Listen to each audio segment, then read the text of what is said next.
Join Angie Taylor, a 30-year veteran educator and co-founder of Valor Global Online and Valor Global Foundation, if you long to leave a legacy for your family and leave your mark on the world. This show is for you. This is The Way of Valor.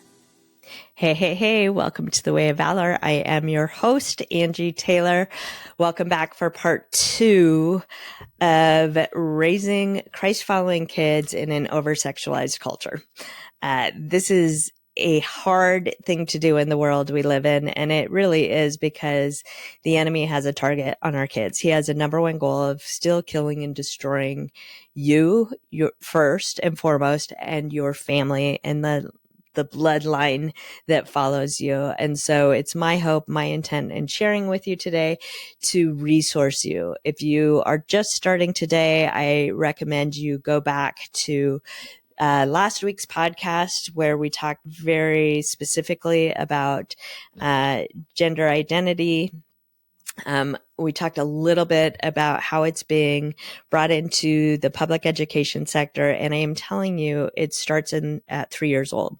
So if your kids are in preschool that are not Christ-following preschools, or even if they're Christ-following preschools, I've been really surprised at how many schools in the Christian world are shying away from this topic and very afraid of this topic.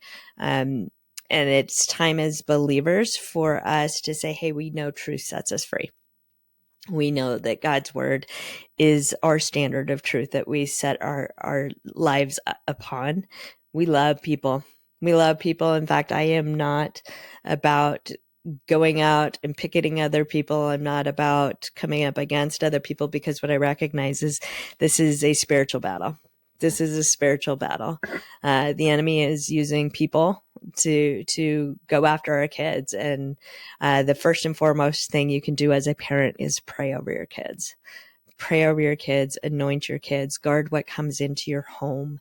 There is a spirit attached to the things that are coming into your home. And that's the thing that needs to be really clear, is we open doorways and paths into our homes all the time by the things we watch, by the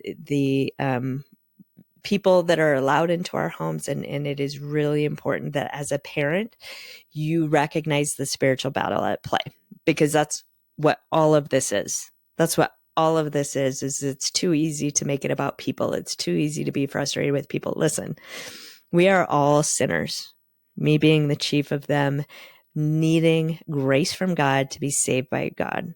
We need to walk with one another in so much love, so much grace, so much truth.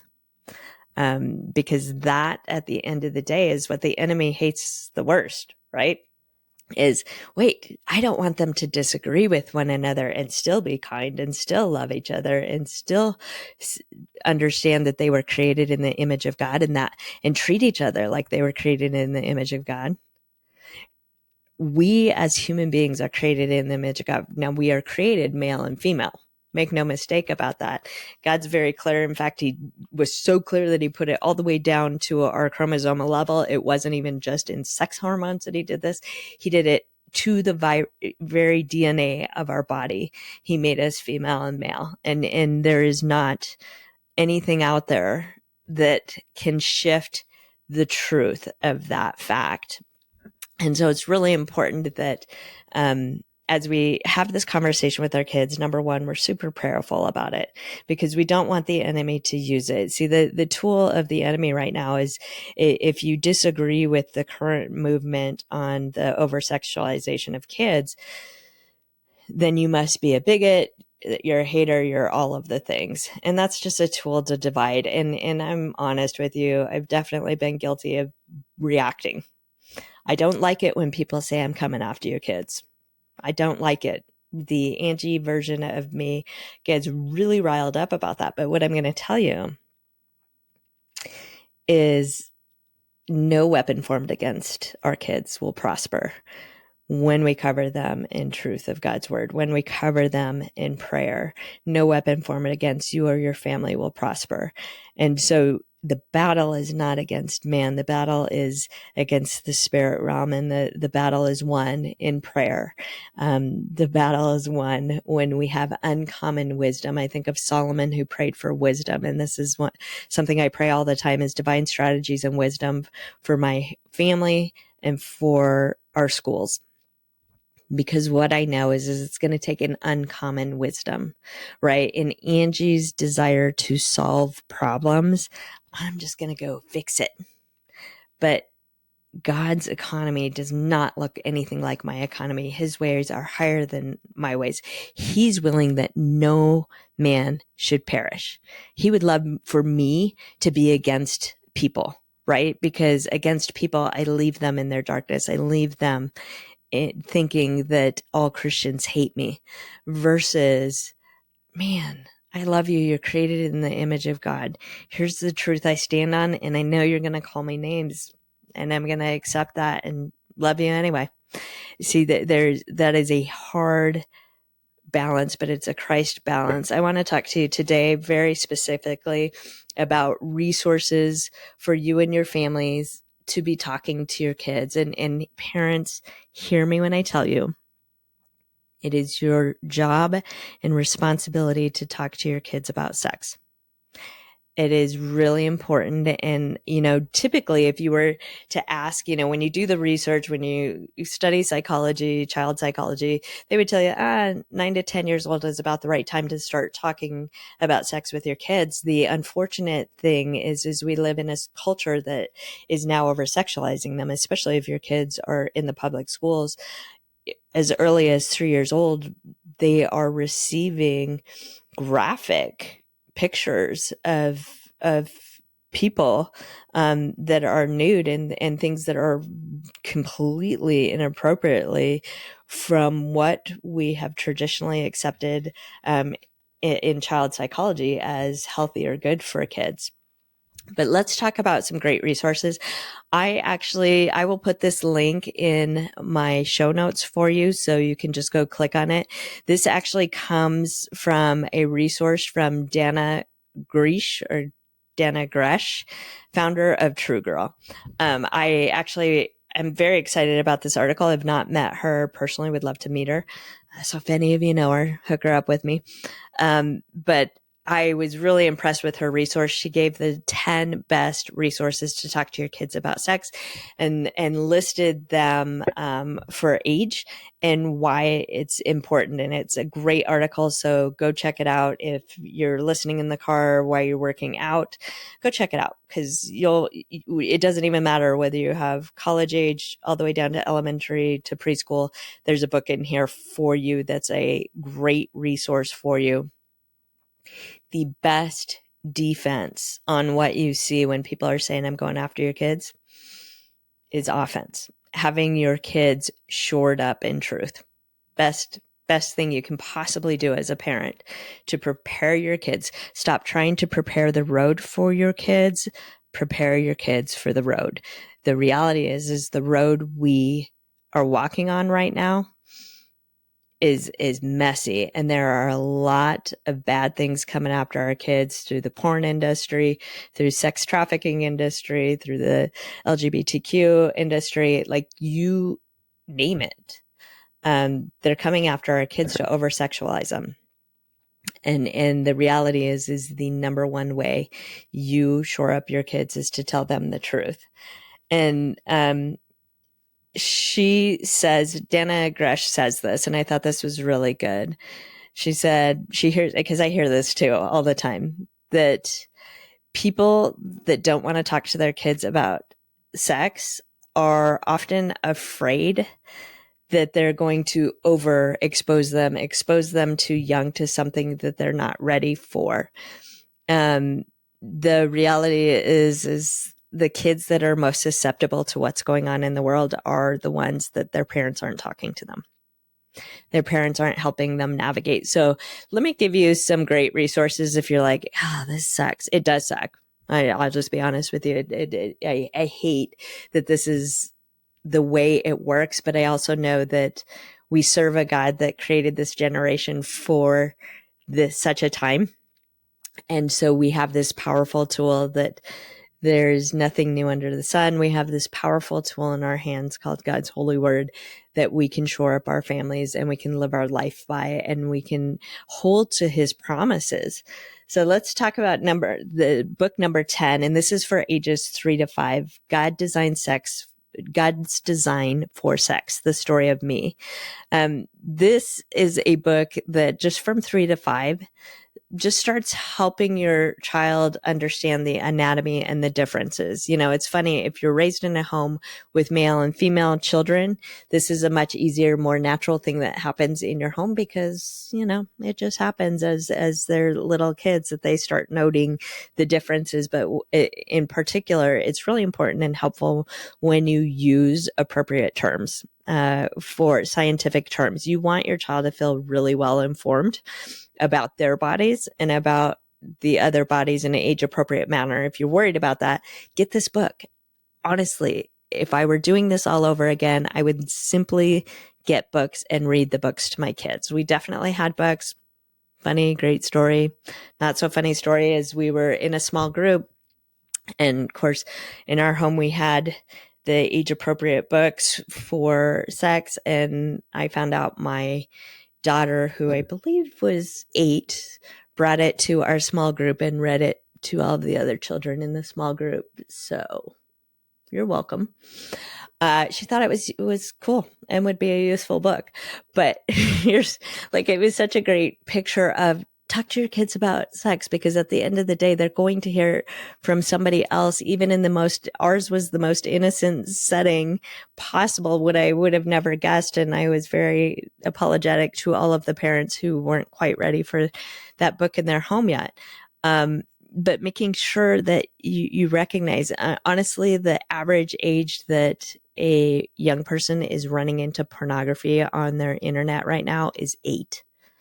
That's the first time they're exposed to it. So I have books for you to help them kind of navigate that as well. So book number 9, I love this. Good pictures, bad pictures, porn proofing your kids. We did such a great job with the term stranger danger back in the day. Remember stranger danger? And all of a sudden our kids wouldn't talk to anybody. This book helps them start identifying because a lot of times when kids run into that stuff, and I'm just honest, even if you have a great home, they don't talk to you about it. They're embarrassed. They know inherently that there's something wrong or inappropriate about it. Not in this, but would be my number one recommendation in your home is that you use some form of filtering technology. We at Valor are big fans of the platform Bark. It's BARK. Mindy Harden, who does tremendous technology training for us and helping tech proof their kids at Valor, takes them all through helping the parents put Bark on their computers. What it does is, whether your kid has cell phones, computers, whatever it does, it monitors all of the places that they've been. So, as a parent, obviously you want a certain amount of filters and blockers, but none of them are foolproof at all. And so we want to make sure that as parents, we're well informed about what's going on in our kids' world so we can talk about it. The more you're able to talk with your kid and make it, this is normal. Part of the problem that we run into with sex, especially sex in the church, is we handle it in a way that it's dirty. And it's not. It's a beautiful thing created by God in the context of marriage. And when handled well, it's a wonderful gift that God gave us, and it's how he procreates the earth. And so having our families understand what healthy sex looks like, what detrimental in the porn industry, the stats on porn, if you're somebody who personally is battling porn or you don't have filters in your home, can I encourage you? Number one, there's a spirit attached to it that is entering your home. So if you're a dad, a mom that regularly looks at porn and thinks nobody knows I'm not hurting someone, you need to understand there is a spirit attached to that has access to your home and has access to your family when you go down this road. And so it's really important that we recognize that those things that we do in the dark are not simply done in the dark because there's a spirit realm at play, and we give access to our families.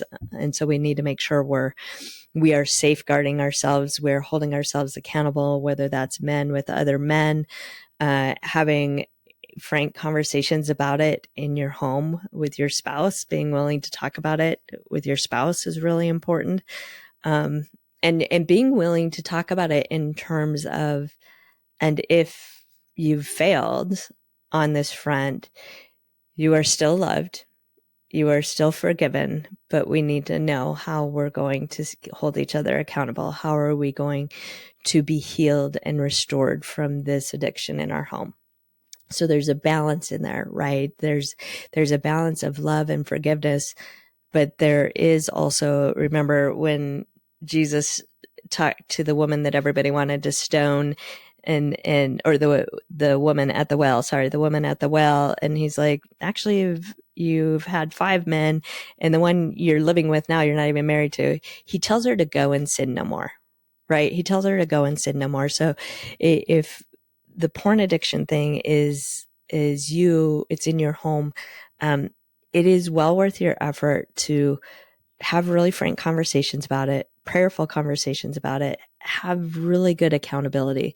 Listen, it may, as a wife, you may not be the right person to hold your husband accountable because he knows every time he fails, it crushes you. You feel betrayed. And that's a very normal part of the process, but also giving freedom. We all fail. We all sin. We all fall short of God's glory. And so figuring out that path forward, if that's you, get help from your pastor. There's so many resources on this issue. Don't leave it alone. You don't leave it alone because it's your bloodline and your family that's impacted. It's the spiritual condition of your home that's impacted when you leave this kind of stuff alone. So 9, good pictures, bad pictures, porn proofing your kids. This is for ages 6 and up. 8, it's great to be a girl. It's great to be a guy. This is for ages 8 through 12. This is a really, really good, solid read on the gender theology, right? What's happened in our world, and I talk about this in the last podcast, is they really try to separate, you were born male and female. They try to separate but what do you feel like? Do you feel like a man or do you feel like a woman? How you feel dictates your gender. This is a book that's solid in its theology wrapped around that. And who would have thought? But yes, we do need to have that conversation with our kids because every video they watch, if they're on YouTube Kids, if they're on Netflix, if they're on Disney Plus, every video right now that they're watching is normalizing how you feel is what you are. And so your kids need to be anchored in theology around gender and God's intent with gender. All right. 7, passport to purity.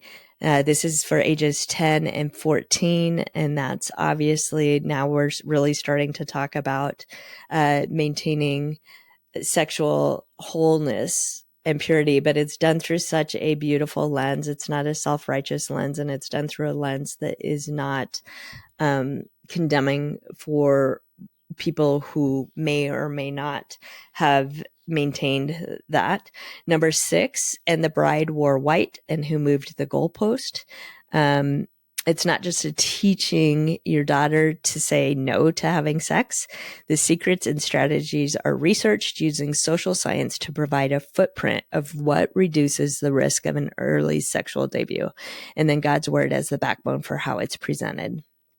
It also talks about and identifies with, here's the reality of the struggle that goes on, especially in puberty, of wanting to be sexually active. That's a very normal process. And so as believers, it's so important that we not make that something dirty, that those emotions are actually given by God? How do you guard them so they're in the context of marriage is an important thing that we need to discuss with our kids. 5, what are you waiting for? The one thing no one ever tells you about sex. This is for college age students. Yes, even college age students. It's a great read for your college age students. And it really talks about the heart of God for sex, because again, right now, the culture has so lied to our kids that sex isn't a big deal. It isn't a union that's being made, but in a soul tie that's being made to someone else. Number 4, Hooked, new science on how casual sex is affecting our children. This one is for parents.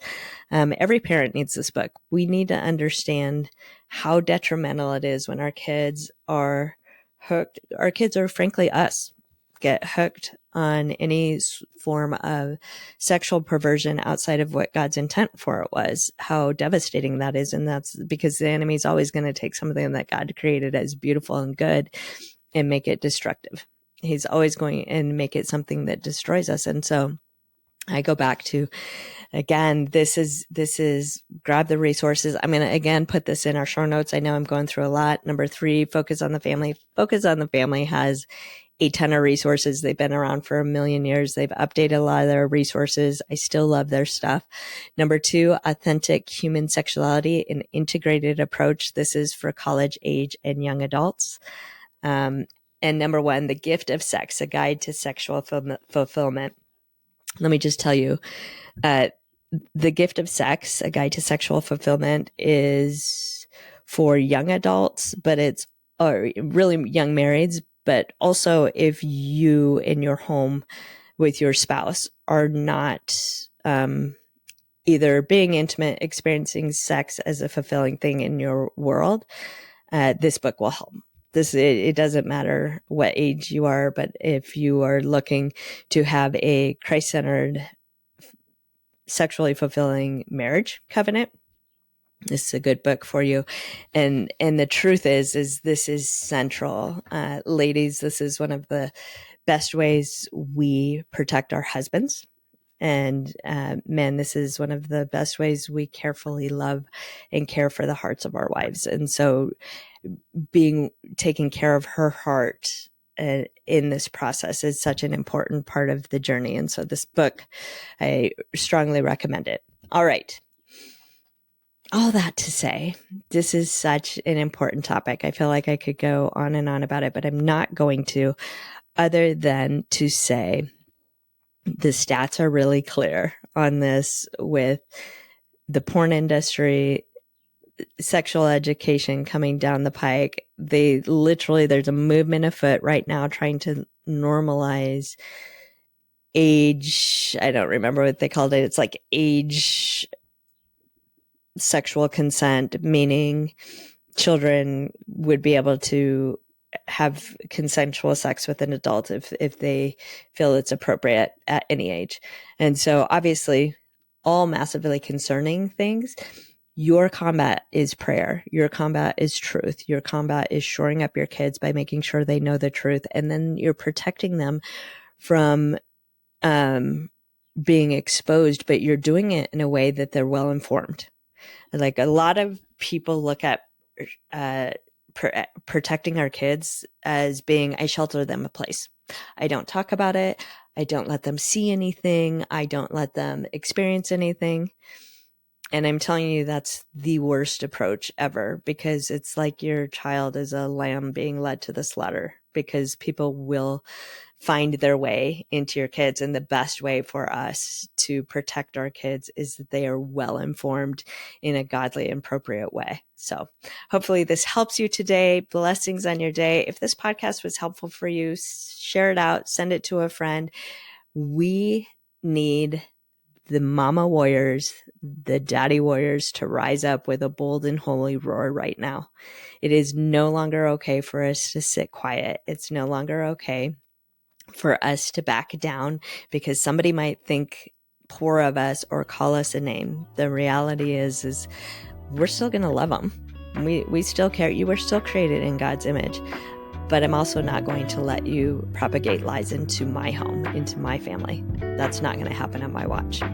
Blessing on your day.